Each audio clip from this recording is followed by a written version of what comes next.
trong cặp mắt của anh em hiểu rằng anh giờ đây đã khác. Lòng em tan nát khi biết anh hết yêu rồi. Và em đây cũng khác, chẳng vô tư nói cười.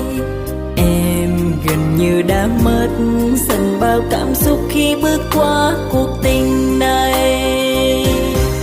Vì anh đã chẳng giống lúc xưa nữa rồi, lời gian dối anh cứ trao trên đầu môi. Vì giờ đây trong lòng anh tồn tại một tình yêu mới để tìm em, bao lần bị tổn thương. Nhờ anh em cũng đã khác xưa rất nhiều, dù đâu mấy em vẫn vui vẫn cười tươi. Vì giờ anh không còn yêu em, phải tập quên đi hết mây của trời thôi, cứ để gió cuốn đi.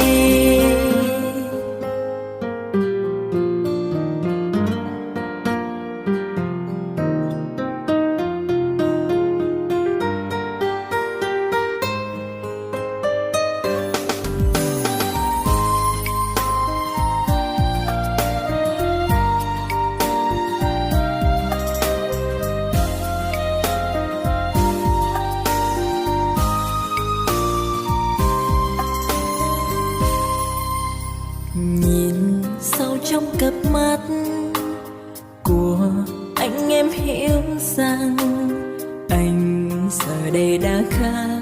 Lòng em tan nát khi biết anh hết yêu rồi. Và em đây cũng khác, chẳng vô tư nói cười.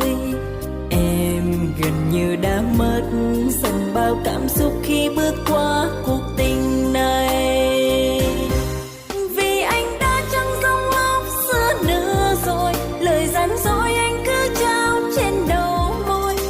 Giờ đây trong lòng anh tồn tại một tình yêu mới để tìm em, bao lần bị tổn thương.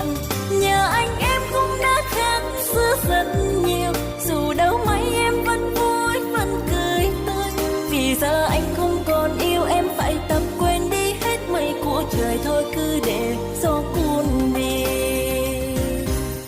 Vì anh đã chẳng giống lúc xưa nữa rồi, lời gian dối anh cứ trao trên đầu môi.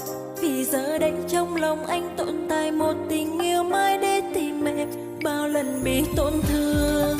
Nhờ anh em cũng đã khác xưa rất nhiều, dù đâu mấy em vẫn vui vẫn cười tươi. Vì giờ anh không còn yêu em, phải tập quên đi hết mây của trời thôi, cứ để gió cuốn đi.